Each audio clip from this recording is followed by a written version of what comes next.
आकाए करीम ने फरमाया, मैंने जहन्नम में सबसे ज्यादा अगर किसी की तादाद देखी तो औरतों की तादाद।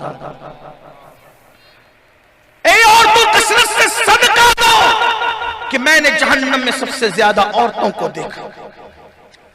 दुपट्टे मफलर बन गए।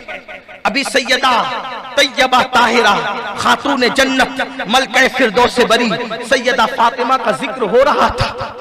सैयदा फातिमा मेरे नबी की उस बेटी का नाम है जिसके सर के दुपट्टे को भी कभी चांद और सूरज ने नहीं देखा। चांद और सूरज ने भी जिसके दुपट्टे को नहीं देखा वो सैयदा फातिमा है। मेरे इमाम कहते हैं, जिसका आंचल न देखा महो महर ने, जिसका आंचल न देखा महो महर ने, उस रिदाए नज़ाहत पे लाखों सलाम। फातिमा ज़हरा के दुपट्टे को कभी चांद और सूरज ने नहीं देखा। और मेरी बहनों की पोजीशन क्या, हमारे घर की औरतों का हाल क्या? कोचिंग के नाम पे बेपर्दगी, वलीमे के नाम पे बेपर्दगी, मर्दों से खलत मलत। जरा गौर तो किया होता, पार्कों में बेपर्दा बीवी बेटी बहन को ले जाने वालों, जो मजहब औरत की इज्जत के तहफ्फुज की खातिर औरत को मस्जिद में आने की इजाजत नहीं देता, वो मजहब किसी को पार्क में ले जाने की इजाजत कैसे दे सकता है? लोग कहते हैं मौलाना ये पुराने ख्यालात हैं, औरत को जो है पर्दे में रखना ये औरत पे जुल्म है, ये औरत पे ज्यादती है। हमने कहा क्या पर्दे में रखने का नाम जुल्म है? अगर पर्दे में रखने का नाम जुल्म है तो तूने औरत को तो बाहर किया, अपनी दौलत को क्यों बाहर नहीं करता? जरा ला करके, जैसे औरत को तूने रोड पे मेज पर सजा कर रख दिया, बाजारों की जीनत बना दिया, पार्कों की जीनत बना दिया, कभी दौलत और जेवरात निकाल के उसको भी पार्कों में ला के रख दे, कभी उसको भी चौखट पे ला के रख दे, कभी उसको भी रोड पे ला के रख दे। कहेगा नहीं नहीं मौलाना वो तो बहुत कीमती चीज है। तो नादान, दौलत से ज्यादा कीमती अगर कोई इस्लाम के नजदीक चीज है तो उसको औरत कहते हैं।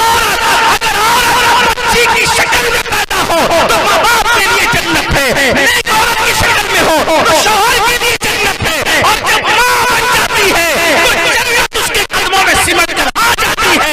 मेरे नबी फरमाते हैं अल जन्नत कामिल महार, जन्नत तुम्हारी माँ के कदमों के नीचे। तो अर्ज ये कर रहा था, औरतों को पर्दे में रखना जुल्म नहीं। अगर जुल्म होता तो मखलूक बेपर्दा, खालिक को अपनी शान के मुताबिक खालिक ने अपने आप को पर्दे में किया, जैसे कि उसकी ये जुल्म नहीं है, ये कीमती बताने के लिए। इसलिए बहनों से कहता हूं बेपर्दा न निकला करो। हदीस पाक में आता है कि जब औरत बेपर्दा निकलती है तो उसके साथ 17 शैतान निकलते हैं, और वो 17 शैतान कहते हैं देखो इसको और इसके गुनाह में मुब्तला हो जाओ, देखो इसको और इसके गुनाह में मुब्तला हो जाओ, देखो इसको और इसके गुनाह। और अल्लाह ताला उस वक्त तक उस पे लानत करता है जब तक वो घर वापस नहीं आ जाती। अल्लाह की लानत, फरिश्तों की लानत, तमाम मोमिनीन की उस पे लानत होती है जो बेपर्दा घर से निकलती है। ये है बेपर्दा निकलने वाली औरत के लिए सजा और उसका वबाल। जिस पे लानत बरसती हो उसके घर हाथ के पके हुए खाने में बरकत क्या होगी? जिस पे लानत बरस रही हो वो घर के लिए मलका क्या साबित होगी? ये जो कह रहे हो ना कि बेटियां भाग रही है और घरों में झगड़े हो रहे हैं और बेबरकती है, जिस औरत पर कुदरत लानत करे तावीज उस औरत को कभी बरकती नहीं बना सकता। हम तावीज के मुखालिफ लोग नहीं हैं, लेकिन तावीज को सब कुछ मानने वाले लोग भी हम नहीं है, ये भी याद रखना।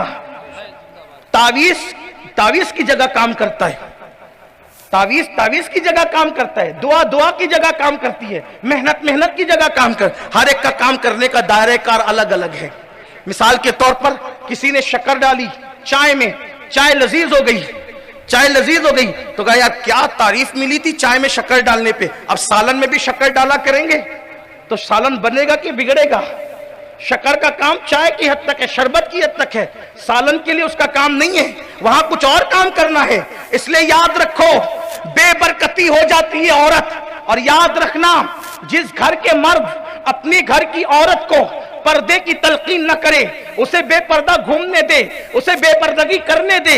मेरे आका फरमाते वो लोग दय्यूस है, दय्यूस। और जन्नत के दरवाजे पे लिखा है अल्लाह ने दय्यूस के लिए जन्नत को हराम कर दिया है, अल्लाह ने दय्यूसों के लिए जन्नत को हराम कर दिया है। और जो अपनी औरतों को बेपर्दा घूमने से ना रोके, ना अल्लाह उसकी नमाजें कबूल करता है, ना अल्लाह उसकी दुआएं कबूल करता है। और जब वो कयामत के दिन उठेगा उसकी पेशानी पे लिखा होगा ये अल्लाह की रहमत से महरूम कर दिया गया है।